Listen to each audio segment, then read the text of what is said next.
এই যে পশ্চিমবাংলা থেকে প্রায় 1000 লোককে নিয়ে গেছে ট্রেনিং করবার জন্য দিল্লিতে, আমি জানতামই না। এটা ডিএমদের উচিত ছিল অ্যাটলিস্ট আমাদের ইনফর্ম করা, আমাকে না করুক সিএসকে ইনফর্ম করা। আপনারা বিএলও যেসব লিস্ট করেছেন, বিএলওদের কাছে আমার অনুরোধ থাকবে ভোটার লিস্ট থেকে কারো নাম যেন বাদ না যায় সেটা দেখার। মনে রাখবেন ইলেকশন কমিশন তার নোটিফিকেশন যখন হবে ডেট অফ ইলেকশন, তখন থেকে এটা ইলেকশন কমিশনের আন্ডারে যায়। তার আগে স্টেট গভর্নমেন্ট, আবার ইলেকশনের পরেও স্টেট গভর্নমেন্ট। সুতরাং এটা মনে রাখবেন, আপনারা চাকরি করেন স্টেট গভর্নমেন্টের, কোনো মানুষকে অযথা হ্যারাস করবেন না। চললেন তো মমতা বন্দ্যোপাধ্যায় কিভাবে হুঁশিয়ারি দিয়েছিলেন, যেখানে স্পষ্টত বিএলওদেরকে তিনি হুমকি দিয়েছেন তারা রাজ্য সরকারের অধীনস্থ কর্মচারী, নির্বাচনের আগেও করবেন পরেও করবেন, আর তাতেই সিঁদুরে মেঘ দেখছেন সেই সমস্ত প্রশিক্ষিত বিএলওরা। কি বলছেন অনিমেষ হালদার, প্রশিক্ষিত বিএলও, শুনুন। এর আগেও আমরা দেখেছি ডিএ বা অন্যান্য অধিকারের ব্যাপারে তিনি কিন্তু রাজধর্ম পালন করেননি। তো এই ব্যাপারটা আমরা অত্যন্ত আমরা যে আশঙ্কা করছিলাম এটা যে যথাযথ সেটা উনি প্রমাণ করে দিলেন। উনি পরোক্ষে বলতে চাইছেন যে সরকারের বা যে রাজনৈতিক দলের তিনি মন্ত্রী তাদের মতো করে ভোটার তালিকা থাকতে হবে বা কাউকেই বাদ দেওয়া যাবে না।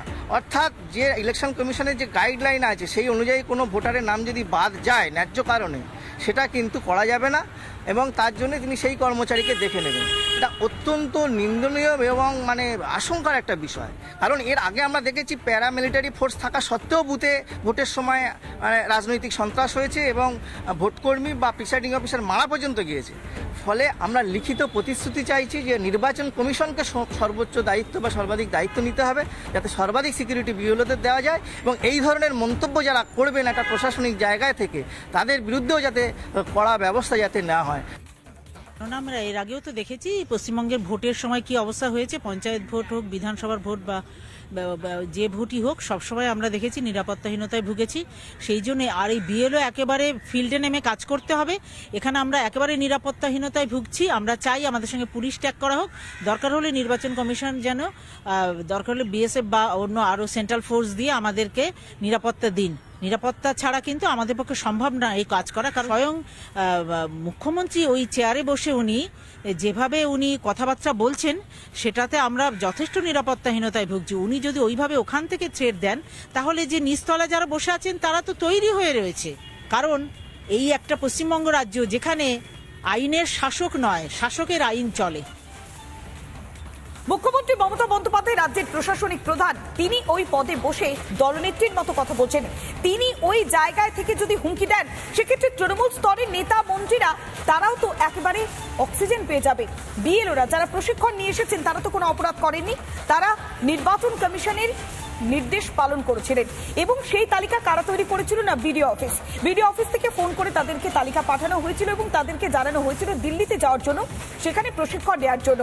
কিন্তু তারপরে যখন তারা ফিরে এসেছেন, মমতা বন্দ্যোপাধ্যায় যখন হুঁশিয়ারি দিয়েছেন যে আপনারা নজরে রাখবেন বিষয়টি যাতে ভোটার তালিকা থেকে কারোর নাম বাদ না যায়। কিন্তু এখানে প্রশ্ন, যদি এসআইআর হয় সেক্ষেত্রে যাবতীয় দায়িত্ব তো নির্বাচন কমিশনের, যা কিছু কথা বলা জাতীয় নির্বাচন কমিশনের সঙ্গে কথা বলা উচিত, কিন্তু কেন তাদেরকে হুমকি দেওয়া হচ্ছে তা নিয়ে কিন্তু বারবার প্রশ্ন উঠছে। মমতা বন্দ্যোপাধ্যায় কি এবার থ্রেট কালচার শুরু করেছেন এদেরকে নিয়ে? বিএলওর আধিকারিকরা তারা কি বলছেন এই থ্রেট কালচার নিয়ে, শুনুন। মুখ্যমন্ত্রী বিএলওদের একটা ভয় দেখিয়েছেন, যেহেতু বিএলওরা মুখ্যমন্ত্রীর আন্ডারে কাজ করেন, ইনি হুমকি দিয়েছেন যে যদি কারোর নাম বাদ যায় তাদের বিরুদ্ধে ব্যবস্থা নেওয়া হবে। ইনি তো কোনো আইন কানুন কিছু মানেন না, কোর্টকেও মানেন না, ওই জন্য নিরীহ কর্মচারীদের ওপরে তিনি আঘাত আনার চেষ্টা করছেন।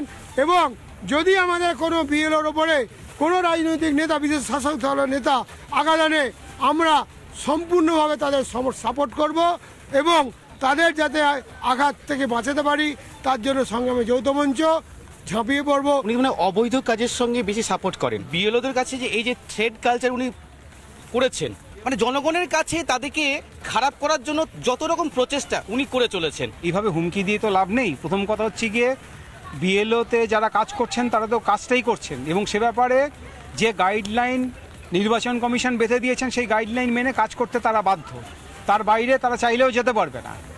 তাহলে এই কথাগুলো বলে লাভটা কি? এটা তো সম্পূর্ণ অর্থহীন কথাবার্তা।